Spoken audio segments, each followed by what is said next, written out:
পিছিয়ে কেউ থাকবেন না প্লিজ।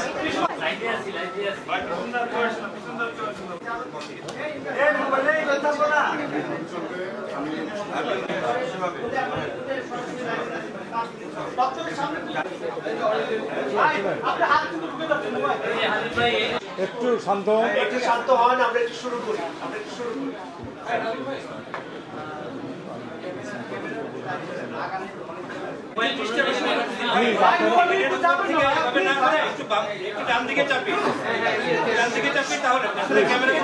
আমরা শুরু করছি। সবাই অনেক উৎকণ্ঠা নিয়ে আজকে অনেকক্ষণ ধরে অপেক্ষা করছেন তামিম ইকবালের লেটেস্ট হেলথ আপডেটের ব্যাপারে।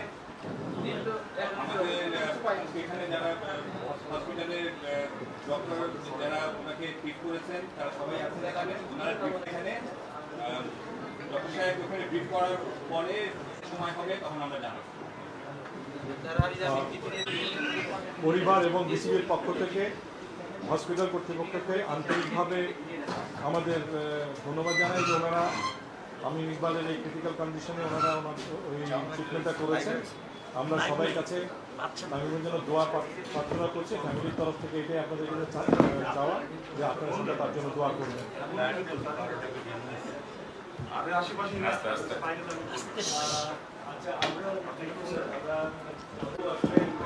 এই মাথা একটু রিস্ক করি আমরা, খুব লম্বা কিছু করবো না, আমাদের হাতে অনেক কাজ আছে, আমরা সেগুলো করা দরকার। আপনি সবাই জানেন যে জন্য আমরা সবাই এখানে একসাথে হওয়া। আমাদের অতি প্রিয় তামিম ইকবাল ভাই আজকে সকালবেলায় অসুস্থ হয়েছিলেন। এটা সারা রাতের থেকে উনি জিজ্ঞেসের একটু অসুস্থ হয়ে পড়েন।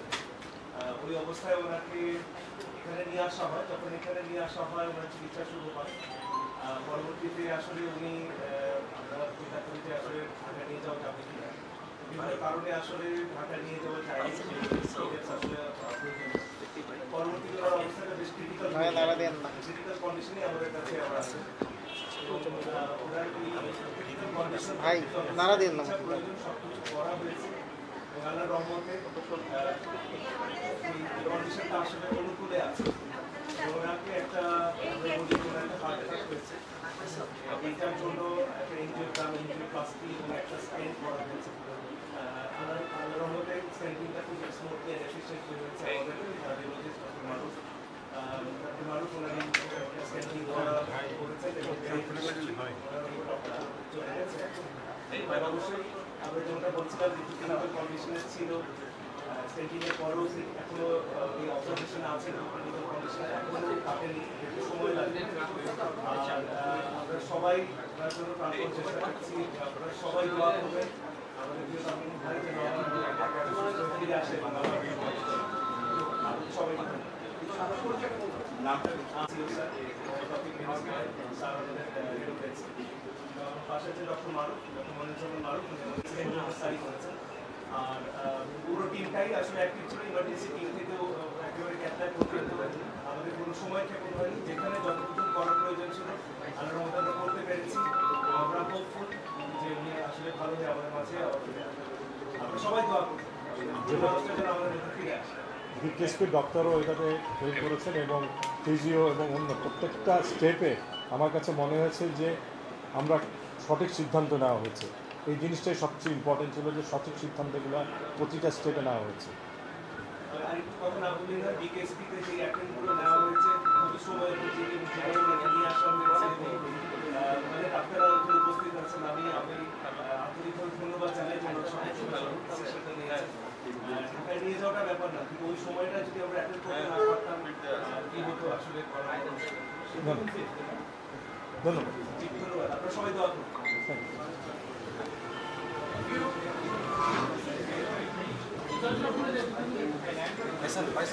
রুবেন ডাকতো ওইদিকেই থাক। কানেক্ট আছে, কানেক্ট আছে।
এই ভাই এই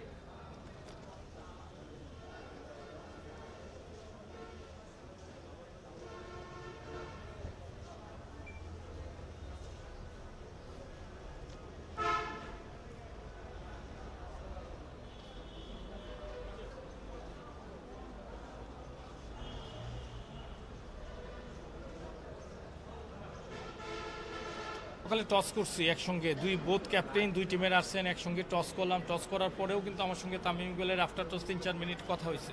কথা হওয়ার পর ও ড্রেসিং রুমে চলে যায়, আমি আমার রুমে চলে যাই। হঠাৎ করে মডার্ন টিমের ফিজিও এনাম, হ্যাঁ, উনি ফোন দিলেন, যে উনি ফোন দিয়ে বললেন যে তামিম ইকবাল পেইন ফিল করতেছে বুকে, আমরা তাকে হসপিটালে নিয়ে যাচ্ছি। তো মাঠেই অ্যাম্বুলেন্স ছিল এবং সম্ভবত তামিম ইকবালের প্রাইভেট কারটাও ছিল, মাইক্রো গাড়িটাও ছিল। তো ওরা সঙ্গে সঙ্গেই আসে হসপিটালে। তখন আমি আমার রুমেই ছিলাম। তো আমরা রুমের থেকে তামিম ইকবালের ডাক্তারের সঙ্গে কথা বলে খবর নিচ্ছিলাম। বিকেএসপির ডাক্তার ছিল, হ্যাঁ, এবং আমাদের যে ট্রেনার ডালিম, মডার্ন টিমের ডালিমও ছিল। মানে ওরা এত আউটস্ট্যান্ডিং দায়িত্ব পালন করছে, আসলে এটা না দেখলে বোঝার মতো না। তখন তো আসলে ওইরকম অভিভাবকরা কিন্তু ছিল না ওই সময়। তো ওনারা এখানে নিয়ে আসতেন, তখন আমি মাঠে। নিয়ে আসার পরে তামিম ইকবালের এখানে ট্রিটমেন্ট করেছেন, সম্ভবত ইসিজি করিয়েছেন। ইসিজিটা ভালো ছিল, কিন্তু আরেকটা রিপোর্ট একটু, হ্যাঁ, এটা সঙ্গে সঙ্গে বোঝা যায় না, ডাক্তার বললো। তো তামিম ইকবাল বললো আমি এখন বেটার ফিল করতেছি। সো ও ইতিমধ্যে হসপিটাল থেকে হেলিকপ্টারের ইয়ের সঙ্গে যোগাযোগ করছে, যেন হেলিকপ্টার তাকে বিকেএসপি থেকে এসে নিয়ে যায়। তারপরে সে তখন অ্যাম্বুলেন্সে করেই কিন্তু বিকেএসপিতে আসে। তো এর মধ্যে আমাকে বললো মডার্ন টিমের ম্যানেজার যে হেলিকপ্টার আসতে পারে, এসে তামিমকে নিয়ে যেতে পারে। তো আমরা যখন আকাশে হেলিকপ্টার শব্দ শুনলাম, আমি সঙ্গে সঙ্গে আমার গাড়ি নিয়ে আপনার অ্যাথলেটিক ট্র্যাকে আসলাম, বিকেএসপির যে জায়গায় হেলিকপ্টার ল্যান্ড করতে। আমি এসে দেখলাম হেলিকপ্টারটা ল্যান্ড করছে, তামিমের অ্যাম্বুলেন্স ঢুকছে, পিছনে আমার গাড়িটা ঢুকতেছে। খুব অ্যাম্বুলেন্সটা খুব দ্রুততার সঙ্গে যাচ্ছে। তো গেল, আমিও গাড়ি থেকে নামলাম। নামার পরে যখন তামিমের কাছে গেলাম যে তামিমকে নামাবে, হ্যাঁ, অ্যাম্বুলেন্স থেকে নিয়ে হেলিকপ্টারে শিফট করবে, তখন তামিম ইকবালের মধ্যে আমরা পুরাইটাই অচেতন। হ্যাঁ, পুরোপুরি অচেতন, মুখ দিয়ে আপনার ফেনা পড়তেছে। ডাক্তার বলতেছে, ডাক্তার যে ছিল বিকেএসপির, উনি বলতেছে পালস পাওয়া যাচ্ছে না, খুবই খারাপ অবস্থা। এর মধ্যে ডালিম পাঞ্চ করতেছে, তাদের যে প্রাথমিক ট্রিটমেন্টটা দেওয়ার, মানে এতই বাজে অবস্থা। তখন আমি সঙ্গে সঙ্গে ডাক্তারকে জিজ্ঞেস করলাম, ডাক্তার সাহেব আমরা কি তাকে হেলিকপ্টারে ঢাকা নিব, নাকি আমরা আবার হসপিটালে ব্যাক করবো, কোনটা? হ্যাঁ, বলতেছে অবস্থা কিন্তু ভালো নয়, পালস পাচ্ছি না। অবস্থাটা আমি তো তামিম গেলে পায়ের দিকে আমি এরকম করতেছি, তামিম বলে ডাকতেছি, কোনো প্রকার রেসপন্স নাই। ডাক্তার বলতেছে দাদা খুব তো সঙ্গে সঙ্গে ডাক্তার যখন বললো যে না, নেওয়াটা ঠিক হবে না, সঙ্গে সঙ্গে বললাম তাহলে হসপিটালে ব্যাক করেন। আমরা আবার ট্রলি দিয়ে জিনিসটা ভেতরে নিয়ে, হ্যাঁ, ডাক্তারের পরামর্শক্রমে আমি বললাম যে যেহেতু আমি ম্যাচ রেফারি ছিলাম, আমাদের তো একটা তো সিদ্ধান্ত তো নিতে হবে। আমি ওই জায়গায় আমি বললাম যে হসপিটালে চলে আমরা ব্যাক করি। হ্যাঁ, যেহেতু ডাক্তারের সিদ্ধান্তটাও তাই যে এটা করলে ভালো হবে, তখন আমি বললাম যে ঠিক আছে আমরা মুভ করো হসপিটালে। তো আমরা যখন গাড়ি নিয়ে হসপিটালে মুভ করি, রাস্তায়ও কিন্তু 4-5 মিনিটের মধ্যে আমরা পৌঁছায় যাই, কোনো জ্যাম ছিল না। তখন গাড়ির মধ্যেও কিন্তু তার ট্রিটমেন্ট চলতেছে, ডাক্তার এবং ডালিম, আমি সামনের সিটে বসা। তো ট্রিটমেন্ট চলতে হঠাৎ ডালিম বললো যে দাদা মনে হয় একটা রেসপন্সের মতো আসছে। হ্যাঁ, এর মধ্যে আমি ক্রিকেট বোর্ডে যোগাযোগ করি, সিইও সুজন ভাই, ফারুক ভাই, ওনাদের সঙ্গে কথা বলি। কথা বলার পরে আমি বললাম যে আমরা যেন গিয়ে, আপনার একটু ফজিলাতুন্নেসা আবার যোগাযোগ করেন, যেন আমরা গিয়েই যেন ট্রিটমেন্টের পর্যাপ্ত ব্যবস্থাটা পাই ইমার্জেন্সিতে। তো আমরা এসেই দেখি ডাক্তাররা নিচে দাঁড়িয়ে আছেন, তাড়াতাড়ি ওকে নেওয়া হলো। নেওয়ার পরেও কিন্তু এখানে খুব খারাপ অবস্থা ছিল। ডাক্তাররা হয়তো তাদের ব্রিফিংয়ে বলছেন, আমি তো সামগ্রিক যেটা দেখছি এটা বলতেছি, টেকনিক্যাল ব্যাপারগুলো ওনারা বলতে পারবেন। খুবই খারাপ অবস্থা ছিল। ওকে এক পর্যায়ে লাইফ সাপোর্ট দেওয়া হয়েছে। লাইফ সাপোর্টে দেওয়ার পর যখন একটু স্টেবল হলো, তাকে ক্যাথল্যাবে নিয়ে যাওয়া হলো। ওই জায়গায় তার এনজিওগ্রাম শেষে, যেহেতু দুইটা আর্টারি একটা ফুললি ব্লক, একটা রিং পরানো হয়েছে। রিং পরানোর পরে তাকে সিসিওতে নিয়ে যাওয়া হলো। তো সবচেয়ে দেখি আমার সাথে এর মধ্যে আমার নাফিজের সঙ্গে কথা হচ্ছে, আকরাম ভাইয়ের সাথে কথা হচ্ছিল, হ্যাঁ, ফারুক ভাইয়ের সাথে কথা বলতে, ওরাও কিন্তু অন দ্য ওয়েতে ছিল। তখন যেটা ইম্পর্টেন্ট ছিল, এখানে কিন্তু আমরা একটা সাইন যে দিবে অপারেশনে নেওয়ার মতো, সাইনটাও আমাকে করতে হয়েছে।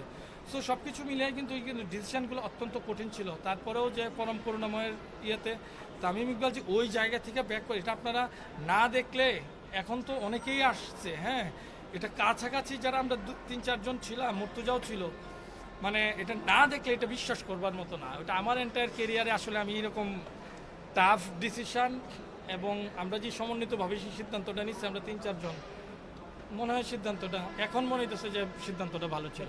সর্বশেষ যে অবস্থাটা সেটা আপনারা কি জেনেছেন এখন পর্যন্ত? সর্বশেষ যেটা, তামিমের ওয়াইফ তার সঙ্গে আছেন, আইসিইউ সিসিইউতে সঙ্গে আছেন, তার স্বজনরাও দেখা করেছেন। এখন ভালো কি এটা বলবে, তবে সে একটু কথা বলছে, আমি দেখছি যে কথা বলছে, তামিমের কি জ্ঞান ফিরেছে বা ওর ফ্যামিলির সাথে কথা বলছে। শুরু থেকে ছিলেন, অনেক ভালো ভূমিকা রেখেছেন, থ্যাংক ইউ আসলে সবার পক্ষ থেকেই। এখানে একটা বিষয় কি, তামিম ইকবাল টুর্নামেন্ট শুরুর আগে একটা কথা বলছিলেন যে না, এটা আসলে আমি মনে হয় না এই মুডে আছি, টু ভেরি অনেস্টলি বলি, আমরা কেউই মনে হয় না এই মুডটাতে আছি। হ্যাঁ, এখন আমরা ওইদিকে না যাই, মাঠে যথাযথ ব্যবস্থা ছিল, অ্যাম্বুলেন্স ছিল, সব কিছু ছিল, আমরা এটাতে না যাই। ওই বিশ্লেষণটা ডাক্তাররা, ফিজিওলজির ব্যাপার, হ্যাঁ ওইটা ওনারা বিশ্লেষণ করবেন। আজকে আসলেই সত্যিকার থেকে এই মুডটাতে নাই। ঠিক আছে, কিন্তু ম্যাচটা চলতেছে একটু সময় আসলে আমি ম্যাচের ব্যাপারে টু ভেরি অনেস্ট, আমি এখানে আসার পরে দরকার ছিল না তাহলে। না, আমি কিন্তু ম্যাচের টু ভেরি অনেস্টলি বলি, আমার কাছে প্লেয়ার সেফটি আগে মনে হয়েছে। হ্যাঁ, আমার কাছে, আমি ম্যাচের কিন্তু কোনো খবরই এখন পর্যন্ত নেই। হাসপাতালে আসার পর আমার পরিবেশটাও ওই রকম ছিল না, পরিস্থিতিও ছিল না, আমিও মানসিকভাবে ওই রকম ছিলাম না যে ম্যাচের আর খবর নেওয়ার মতো। হ্যাঁ, আমি আম্পায়ারদেরকে বলে আসছি যে they will look after the all the matters.